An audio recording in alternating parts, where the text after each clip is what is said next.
Detuvimos al agresor en una casa abandonada. En su teléfono había numerosos mensajes de la joven y lo estamos interrogando para obtener más información. Hoy presentamos un documental sobre un crimen real relacionado con el caso de Nasia Harris. Cuando un caso de desaparición empieza a circular por las redes sociales, ya saben cómo funciona. Todos tienen su propia teoría.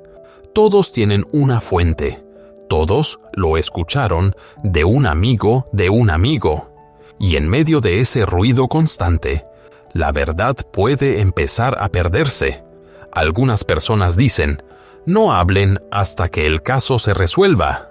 Claro, suena razonable, pero cuando una niña todavía no ha sido localizada, el silencio también puede significar que ya nadie escuche ese grito de ayuda.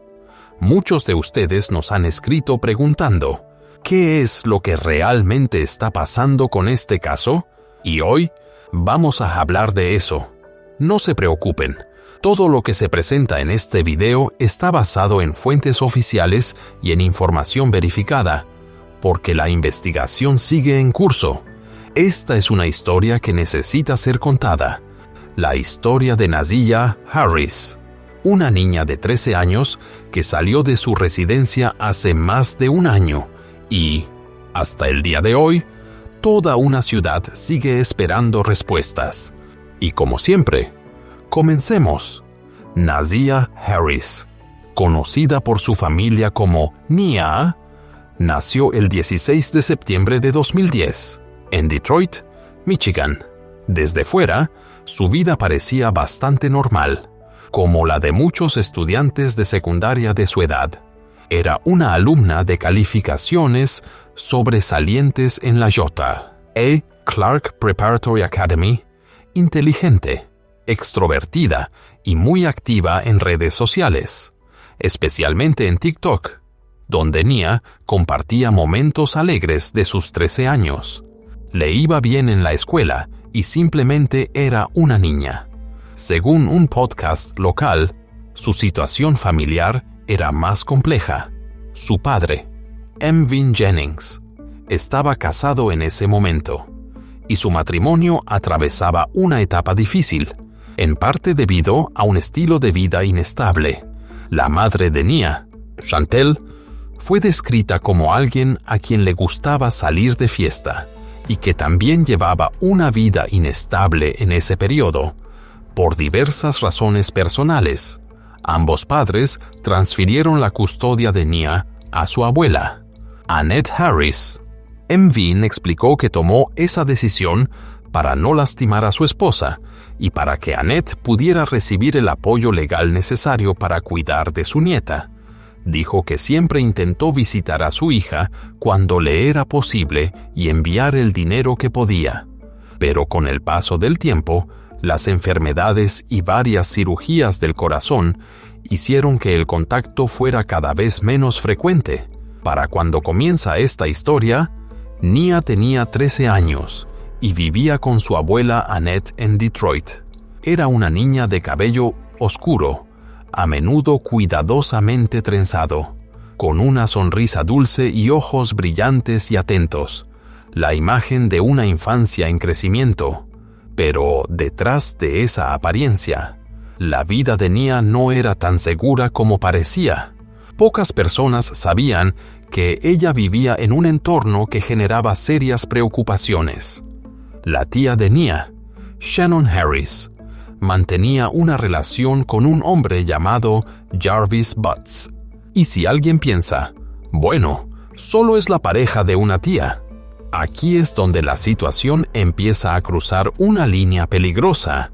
Jarvis tenía un largo historial de conductas alarmantes. A lo largo de los años, tendía a acercarse a hogares donde había niños y a involucrarse en comportamientos graves. Fue condenado en 2005, luego liberado y posteriormente colocado bajo supervisión a largo plazo debido a antecedentes relacionados con un caso sensible que involucraba a un menor. Entre 2012 y 2014, fue vinculado con otro menor de edad. En un caso separado, un niño más pequeño sufrió daños físicos y emocionales significativos con registros médicos que documentaban afectaciones claras a su salud, presuntamente relacionadas con sus acciones entre 2015 y 2017. La evidencia mostró secuelas duraderas, lo que lo señalaba como un riesgo serio para quienes lo rodeaban. Y después, entró en la vida de Nia. Cuando ella aún era muy pequeña, algunos familiares no querían a Jarvis cerca de Nia. Sinceramente, ¿quién lo querría? Su reputación ya era ampliamente conocida. Bastaba escuchar su nombre para que se encendieran todas las alertas. Pero, como ocurre tantas veces, esas advertencias no fueron escuchadas. Entre 2015 y 2022, Jarvis tuvo al menos 5 reportes ante los servicios de protección infantil por preocupaciones graves relacionadas con menores, y aún así, permaneció en libertad, entrando y saliendo del hogar como si nada hubiera pasado.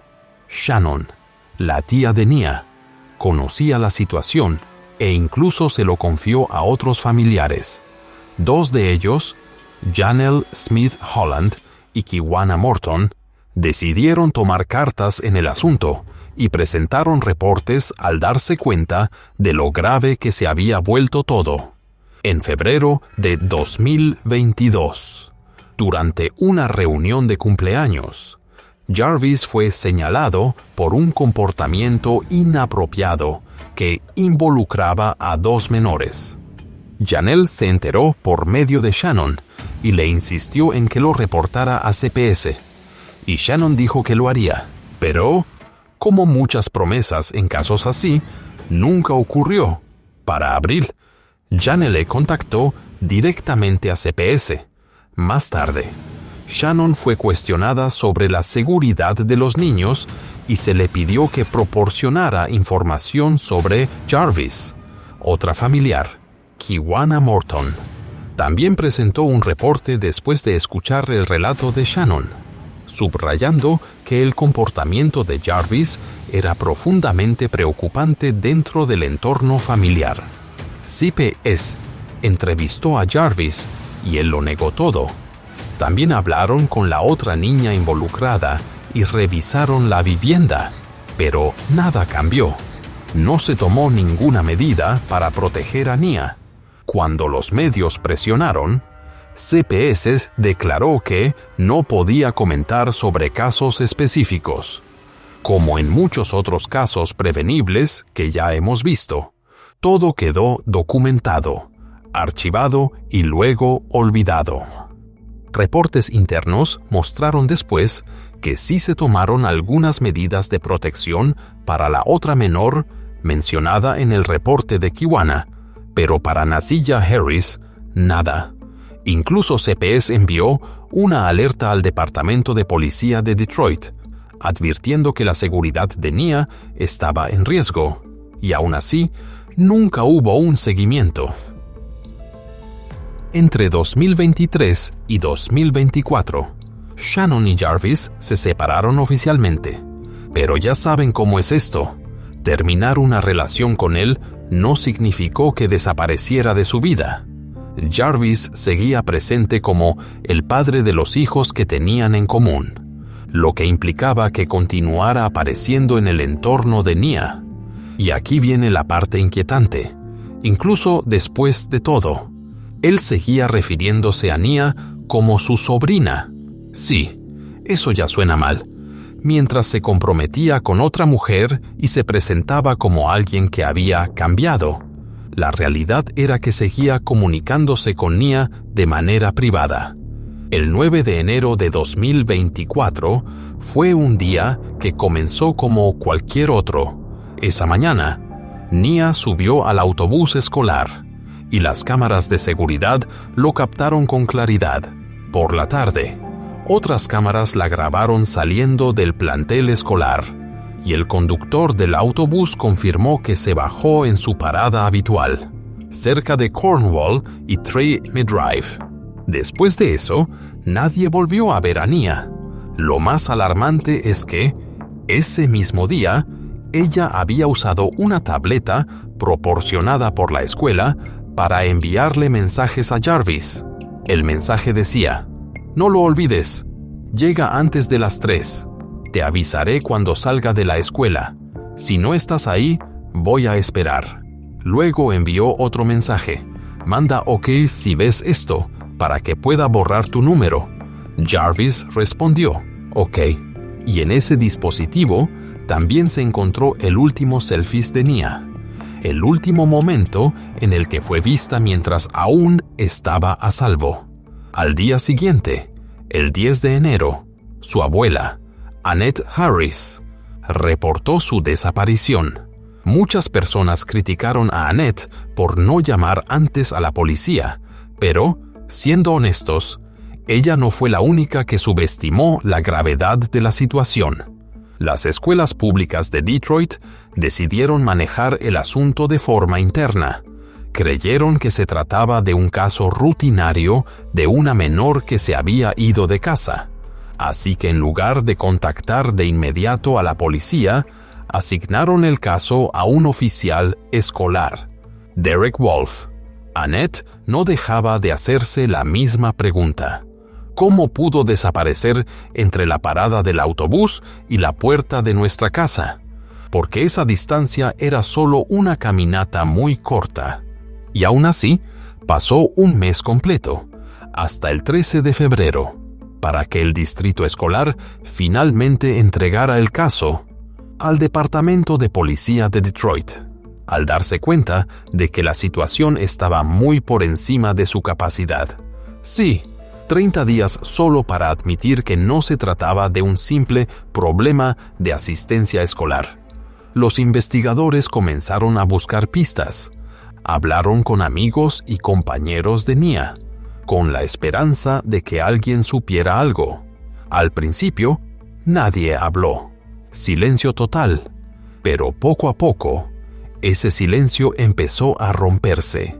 Algunos estudiantes dijeron que Nia les había confiado que estaba pensando en irse de casa sin decirle a nadie. Y ya saben cómo son los niños, muy leales entre ellos. Según el jefe de policía Lab Jackson, esa lealtad hizo que la investigación inicial fuera extremadamente difícil.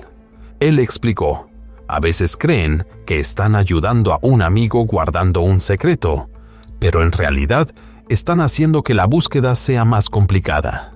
Mientras la policía continuaba buscando a Nazilla, Annette dijo a los reporteros: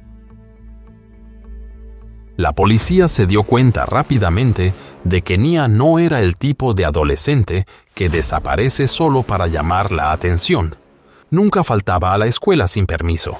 Era muy activa en redes sociales y no mostraba señales de querer evitar a alguien o algo. Su silencio repentino y absoluto, sin publicaciones, sin mensajes, sin ninguna actividad, era completamente contrario a su forma de ser. Y si eres padre o madre, sabes esto. Cuando una niña extrovertida de pronto se queda en silencio, algo no está bien». El 14 de febrero de 2024, la policía de Detroit organizó una búsqueda en cuadrícula alrededor del vecindario de Nia, cubriendo aproximadamente un radio de 4 millas desde su casa. Repartieron volantes, desplegaron unidades caninas y hasta involucraron a personas que normalmente no cooperan con la policía, incluidos miembros de pandillas locales. Sí, cuando una menor desaparece, las divisiones desaparecen también. Todos quieren lo mismo: traerla de regreso a casa. El jefe de seguridad pública, Lab Jackson, dijo durante una conferencia de prensa: «No podemos operar solo con esperanza. Tenemos que operar con información».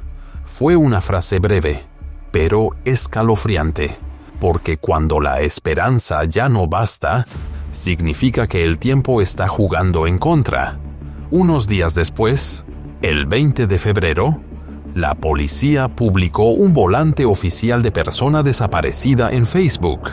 Decía: Nasia Harris, estatura aproximada de 5 pies con 2 pulgadas, peso de alrededor de 130 libras, vista por última vez usando lentes de armazón transparente, un suéter blanco, una chamarra o sudadera negra, un abrigo rosa y blanco de Rugrats con cuello de peluche, jeans azul claro y tenis Nike azules y blancos. Su cabello estaba peinado en 2 pequeños chonguitos, igual que en su último selfie, una imagen que hoy deja un nudo en la garganta a cualquiera que la vea.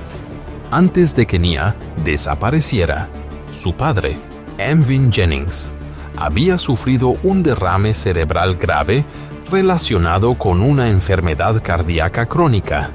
Cuando se enteró de que su hija había sido reportada como desaparecida, fue hospitalizado de inmediato, pero siempre que su salud se lo permitió, salió a buscarla junto con todos los demás. En una entrevista, él dijo: La desaparición de Nia destrozó a la familia. Algunos familiares estaban furiosos y decían que Jarvis nunca debió haber estado cerca de ella. Y, sinceramente, tenían razón. Jarvis no debía estar cerca de Nia, ni un solo momento. El 15 de febrero de 2024, un detective del Departamento de Policía de Detroit y su compañero interrogaron a Jarvis Butts. En ese momento, él se encontraba detenido por un asunto distinto.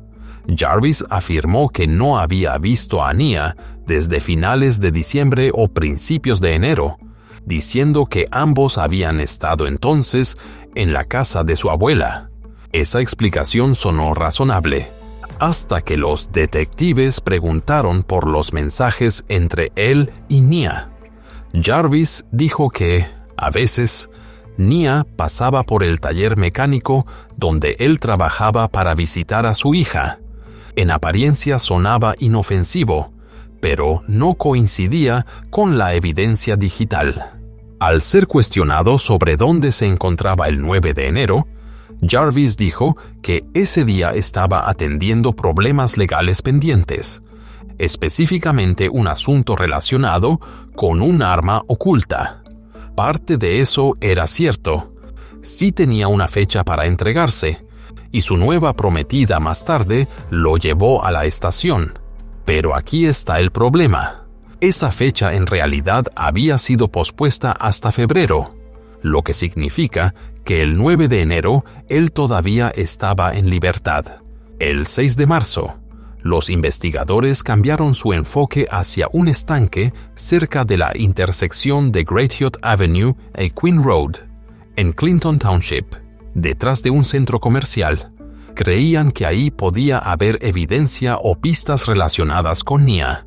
Equipos de buceo revisaron el agua y las áreas cercanas, pero no se encontró nada.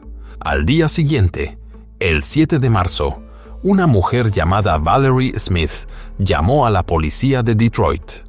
Durante 2 semanas, había pasado repetidamente junto a una credencial escolar tirada en la banqueta. Un día decidió recogerla y, de inmediato, reconoció el rostro de Nasia Harris. Esa credencial se convirtió en la primera pieza sólida de evidencia que permitió que la investigación avanzara. El 12 de marzo, un agente de la patrulla fronteriza llamado Wyatt Barnes encontró ropa abandonada cerca de 7 Mile y Berg, en las inmediaciones del río Rouge. Los equipos de búsqueda recuperaron varios objetos personales que pertenecían a Nia, incluidos zapatos, prendas de vestir y una toalla. Algunos artículos mostraban señales de posible alteración, y los investigadores recolectaron muestras para pruebas de ADN. Pero después de marzo, el caso volvió a quedar en silencio. No hubo nuevos hallazgos. No hubo actualizaciones públicas por parte de la policía, solo espera, y preguntas que, hasta hoy, siguen sin respuesta. No fue sino hasta el 15 de agosto cuando el público recibió por fin la primera actualización, después de meses de silencio, y la verdad es que cambió por completo la manera en que se entendía este caso. La policía de Detroit publicó una línea de tiempo detallada del 9 de enero, cuando Nia se bajó del autobús escolar, se reunió con Jarvis junto con uno de sus compañeros de trabajo, la llevaron al taller mecánico donde Jarvis trabajaba. Ahí también se encontraba su hermana. Ella vio a Nia entrar y no dijo nada, no hizo preguntas, no mostró preocupación. Después de eso, los tres, Jarvis, Nia y el compañero de trabajo, se fueron juntos, condujeron hasta Ypsilanti y más tarde regresaron al taller. Los registros muestran que Jarvis rentó una habitación para pasar la noche durante un periodo que coincidía con los tiempos del caso. Una empleada de la recepción lo confirmó posteriormente y entregó la documentación a la policía. El teléfono de Jarvis, sí, el mismo que más tarde intentó recuperar mientras estaba bajo custodia. Lo ubicó cerca del río Rouge el 10 de enero. Poco después de que Nia desapareciera y antes de que su ropa fuera encontrada en esa zona, analistas señalaron que las comunicaciones entre Jarvis y Nia mostraban señales que iban más allá de límites apropiados, suficientes para establecer un posible motivo vinculado a un hecho grave, el 26 de septiembre de 2024. Nia le envió mensajes a Jarvis sobre una preocupación personal de salud que la tenía ansiosa. En esos mensajes, ella sonaba confundida y buscaba ayuda de un adulto. En lugar de recibir el apoyo adecuado, 2 meses después, el 27 de noviembre, envió más mensajes expresando miedo y una necesidad de ayuda. Palabras inocentes de una niña buscando sentirse a salvo. Cuando esos mensajes fueron presentados posteriormente ante el tribunal, mostraron con claridad la situación de una niña de 13 años siendo manipulada por un adulto en quien confiaba. El lenguaje era infantil y profundamente doloroso de escuchar. Una niña hablando de una calificación de educación física en la escuela, cuando en realidad estaba pidiendo ayuda. Durante ese mismo periodo, el historial de búsquedas de Jarvis reveló que había consultado información relacionada con temas de salud de menores, incluyendo contenido considerado de alto riesgo e inapropiado. Una de esas búsquedas hacía referencia a una sustancia conocida por ser peligrosa si se usa de manera indebida. El 15 de agosto, la policía de Detroit presentó una solicitud formal de arresto ante la Fiscalía del Condado de Wayne. Poco tiempo después, Jarvis fue puesto bajo custodia. Al principio, muchas personas pensaron que se trataba simplemente de un avance en el caso de desaparición de Nia, pero en realidad marcó el inicio de un proceso penal mucho más amplio. Los fiscales comenzaron a reunir un expediente completo sobre la conducta pasada de Jarvis, relacionada con violaciones graves a los estándares de protección infantil. Luego, el 26 de septiembre, la policía reclasificó oficialmente el caso. Pasó de ser una desaparición a un caso criminal con un desenlace trágico. En una conferencia de prensa, la fiscal Kim Worthy declaró: "La evidencia en este caso demuestra que lo que hizo el acusado no fue solo un comportamiento depredador. Refleja crueldad, manipuló la confianza, explotó la vulnerabilidad y señaló a Nia de manera deliberada. Creemos que el resultado no le dejó ninguna posibilidad de regresar. Después de que la evidencia mostró que sufrió un daño psicológico como consecuencia de esa manipulación. Más tarde ese mismo mes, La fiscal Worthy se dirigió al público en una sesión informativa a nivel estatal, donde resumió todo el recorrido de la investigación, meses de reconstruir pruebas, innumerables entrevistas y un esfuerzo constante que transformó lo que alguna vez pareció una desaparición sin esperanza en un caso criminal plenamente documentado.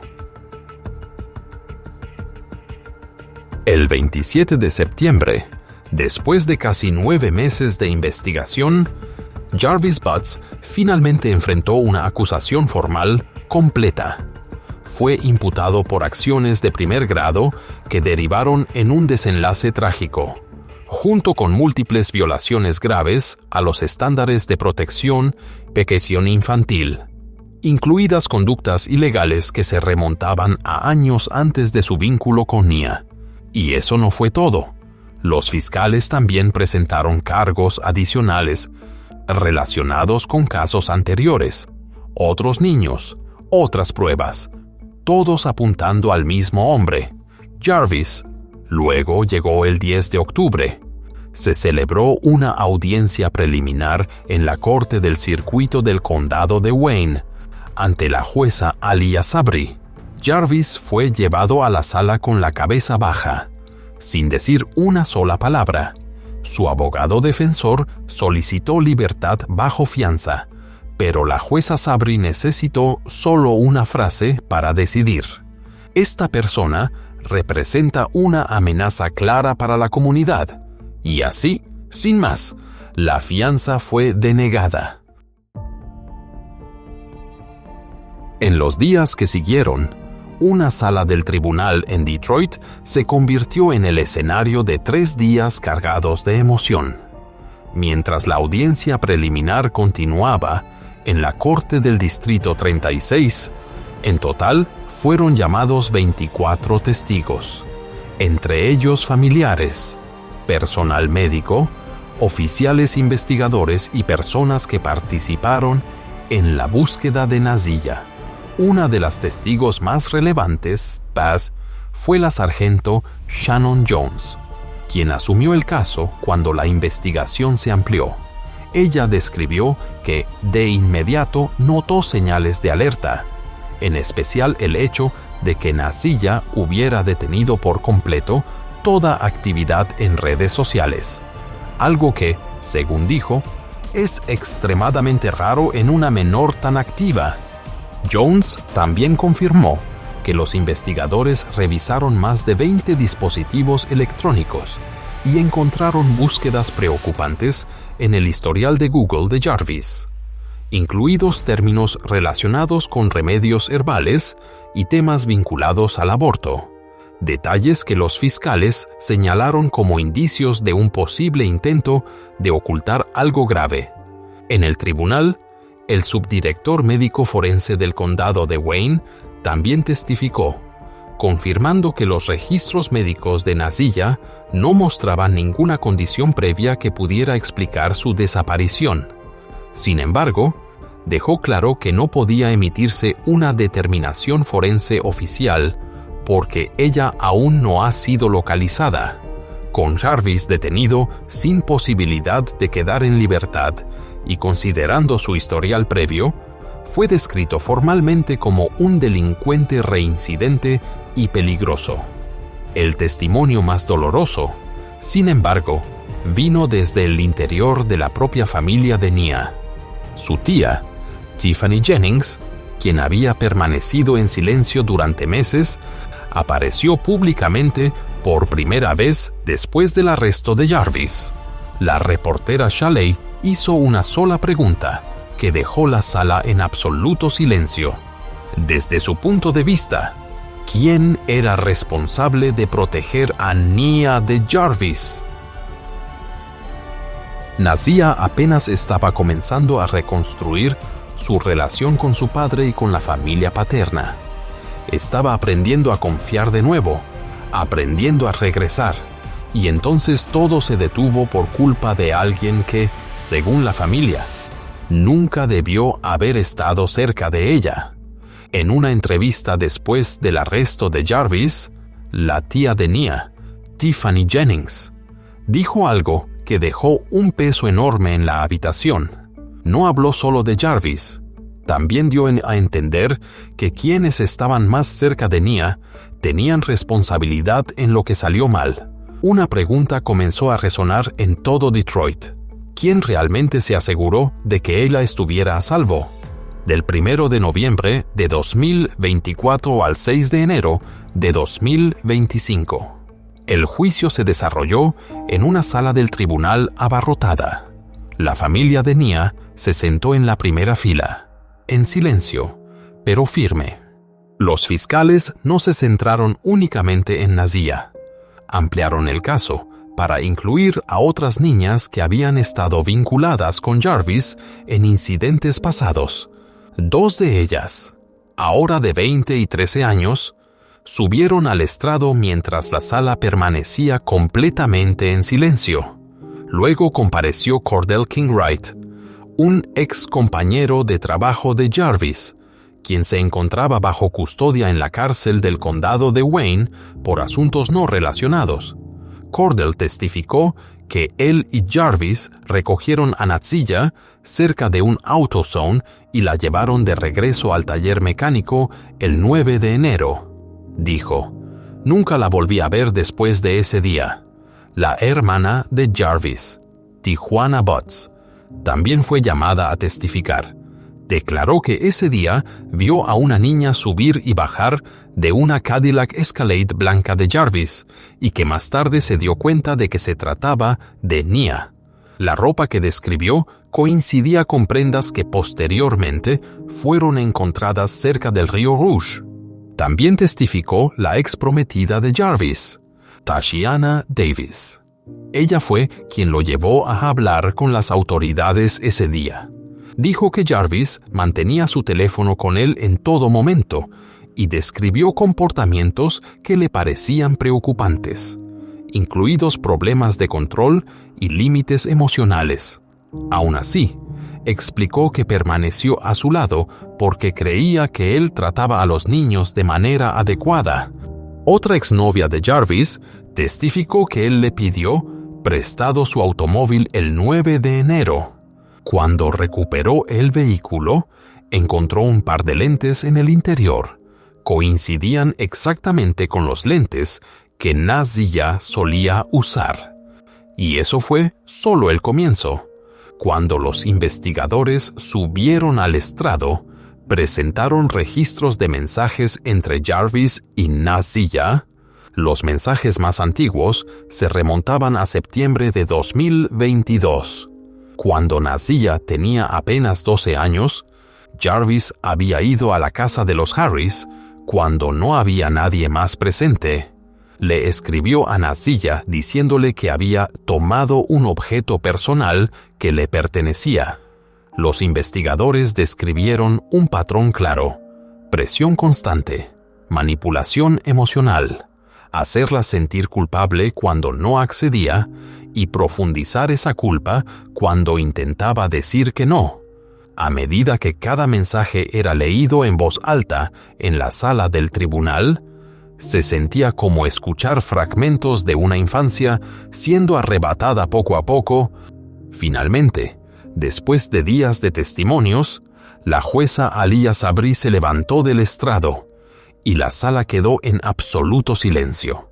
Miró directamente a Jarvis Butts y entonces habló. En el tribunal, el público escuchó por primera vez la voz de Jarvis a través de un interrogatorio grabado. En el audio, le dijo a los investigadores que, sin embargo, una compañera de trabajo del taller mecánico testificó después, afirmando que vio a Jarvis y a Nazia juntos en el taller la misma noche en que la niña desapareció, un testimonio que contradijo directamente toda su versión. La policía también señaló que Jarvis conocía la ubicación exacta de la parada del autobús de Nazia, lo que llevó a los investigadores a creer que el encuentro había sido planeado con anticipación. Aunque el cuerpo de Nazia aún no ha sido localizado, Los fiscales dijeron que están reconstruyendo cada detalle, datos de GPS, historial de búsquedas y muestras de ADN recuperadas cerca del río Hoosh, para armar un panorama completo de lo ocurrido. Tras hacerse público el caso, el rapero de Detroit, Trayvon Gartner, conocido artísticamente como Skillabee, fue uno de los primeros en alzar la voz. Él es de Detroit, la misma ciudad que Naziyah, y había seguido el caso desde el principio. Cuando se confirmó oficialmente que Naziyah Harris ya no estaba, Skillabee publicó en Instagram que estaba dispuesto a cubrir el costo total de su memorial. La publicación se difundió rápidamente en línea, pero después, su cuenta quedó casi en silencio, sin nuevas publicaciones públicas. Solo se volvieron a compartir algunas capturas de pantalla, pequeños fragmentos que mostraban cómo un artista decidió honrar a una niña a la que nunca conoció. Roxy, prima de Naziyah, confirmó más tarde que otras figuras públicas, incluido Skillababy, también se habían puesto en contacto con ella. Dijo a los medios: "Mi objetivo era asegurarme de que la historia de Naziyah Harris llegara al mundo. Y así fue, porque esto no es algo que solo pase en Detroit, está pasando en todas partes". Su voz temblaba, pero se mantuvo firme al continuar. Ahora, más mujeres y más niñas están alzando la voz. Y eso es lo que yo quería, no solo justicia para Naziyah, sino que cada niña y cada mujer que ha sido dañada sea escuchada y protegida. La historia de Naziyah también fue ampliamente compartida por Mark DeAndre, fundador del podcast 7 Mile Radio. Desde febrero de 2024, Mark dedicó múltiples transmisiones en vivo a entrevistar a familiares, incluido el padre de Naziyah, Vin Jennings. Esas transmisiones ayudaron a visibilizar el caso dentro de la comunidad de Detroit y luego mucho más allá, convirtiéndolo en un movimiento que exigía justicia. En febrero de 2025, el Departamento de Salud y Servicios Humanos finalmente emitió un comunicado oficial. Fue breve y genérico. Decía: "Nuestros corazones están con la familia y los amigos de Naziyah A. Harris, pero no podemos discutir casos específicos debido a regulaciones estatales y federales. El Departamento de Salud y Servicios Humanos de Michigan está profundamente comprometido con garantizar la salud y la seguridad de todos los niños". Y eso fue todo, sin disculpa, sin reconocimiento de responsabilidad, solo un párrafo estándar, del mismo tipo que ya hemos visto en demasiados casos antes. Pero Detroit no guardó silencio. En Change.org comenzaron a circular ampliamente varias peticiones exigiendo justicia para Naziyah.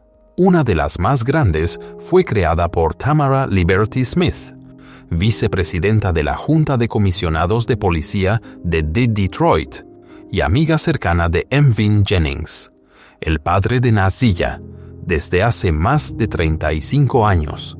En una carta abierta dirigida a los servicios de protección infantil, Tamara escribió: "La seguridad y el bienestar de nuestros niños deben ser la máxima prioridad.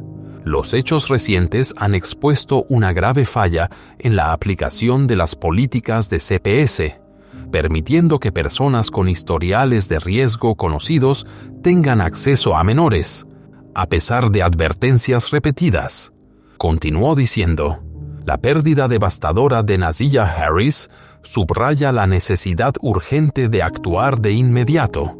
Su camino terminó demasiado pronto porque un expediente que debió ser revisado con atención no lo fue. Esta tragedia era prevenible". En la petición, Tamara presentó 4 exigencias concretas.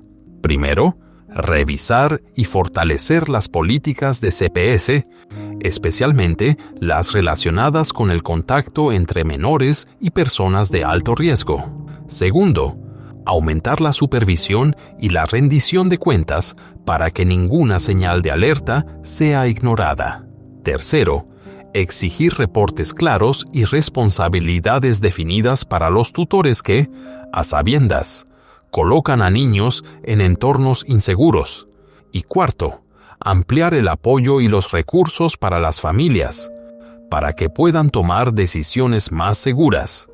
Hasta ahora, su petición ha reunido más de 30,000 firmas y continúa sumando apoyo en la actualidad. Además, otras peticiones han pedido que se investigue el papel de la abuela de Nasiyah, Annette, y de su tía, Shannon, por haber permitido que Jarvis tuviera acceso a su vida. Es un tema delicado, porque a veces una confianza mal depositada puede tener consecuencias devastadoras para un niño. Jarvis Butz tiene programado enfrentar juicio el 6 de octubre de 2025. Hasta que ese juicio se lleve a cabo, legalmente se presume su inocencia. En cuanto al padre de Nasiyah, Emvin Jennings, falleció en agosto de 2024 a causa de una enfermedad cardíaca crónica. Nadie sabe si alguna vez llegó a conocer toda la verdad sobre lo que le ocurrió a su hija, ni sobre el hombre que finalmente sería señalado como responsable. Una amiga cercana del padre de Nasiyah, Tamara Liberty Smith, alzó la voz en su nombre junto con otros miembros de la familia, exigiendo que se haga justicia.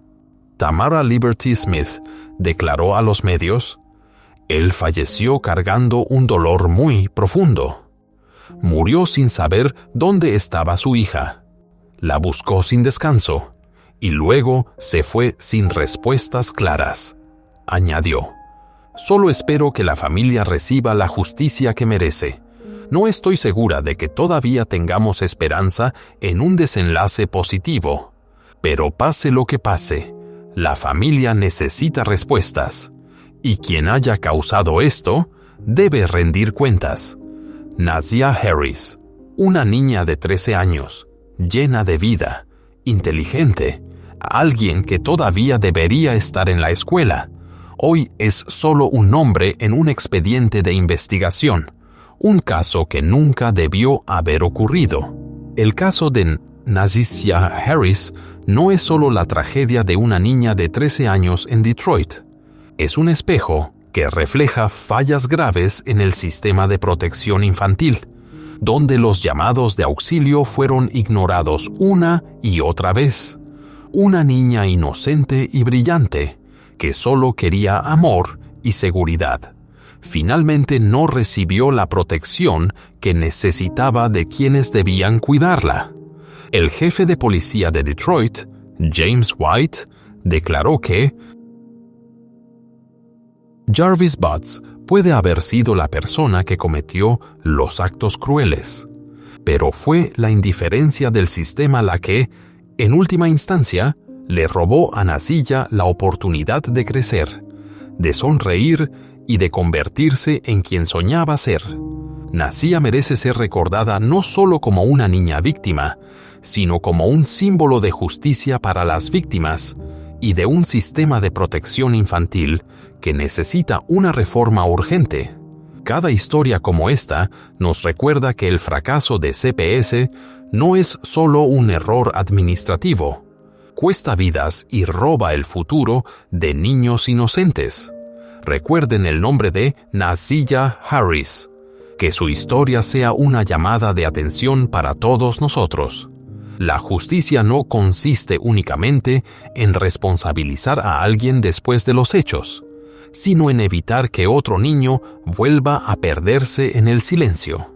Este video fue creado con fines educativos y para generar conciencia pública sobre la justicia y la protección infantil. No tiene la intención de impactar ni de explotar el dolor. Por favor, den like, suscríbanse y activen la campanita de notificaciones para acompañarnos en futuros documentales de crimen real. donde cada historia es una voz por la justicia para los niños, por su protección y por un mundo donde cada niño esté a salvo, amado y escuchado.